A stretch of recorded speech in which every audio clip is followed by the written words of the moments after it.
আমি বুধকে আরো পাওয়ারফুল করার জন্য ওম গণ গণপতায় নমঃ, বুধ হচ্ছে গণেশ ঠাকুর, এই মন্ত্রটা চ্যান্টিং 11 বার এভরিডে যে কোনো কেউ করতে পারে বুধটাকে ইমপ্রুভ করার জন্য। মানে বুঝতে পারছো তো, আমি আজকে যা টিপস নিয়ে যাচ্ছি, তুমি তো এটা নিশ্চয়ই কয়েকজনকে রেমেডি দিয়েছো, কিরকম রেজাল্ট পেয়েছো এটা? দারুণ রেজাল্ট, মানে ছোটখাটো বিজনেস থেকে এখন বড় লেভেলে কাজ করছে, বিজনেস বেড়েছে, কাস্টমার বেড়েছে। কেন কি উত্তর দিকটা যেমন কুবেরের ডিরেকশন, সেরকমই অপরচুনিটিকে ইনভাইট করারও আমি direction। আজকেই কিনতে যাব।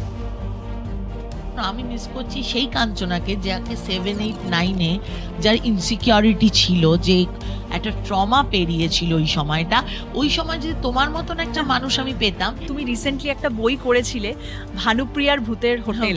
হ্যাঁ, আমি জানি তুমি কোন দিকে এগোচ্ছ। হ্যাঁ, মানে এটা আমাকে মারাত্মকভাবে অনেকে হয় এক্সপেরিয়েন্স।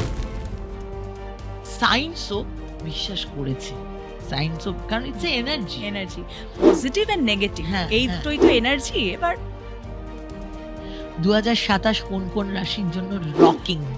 শুধু মাঙ্গলিকতার জন্য কখনো প্রবলেম হয় না, এটা একটা সম্পূর্ণ আমি বলবো অন্ধবিশ্বাসের মতন ভুল বোঝাবুঝি।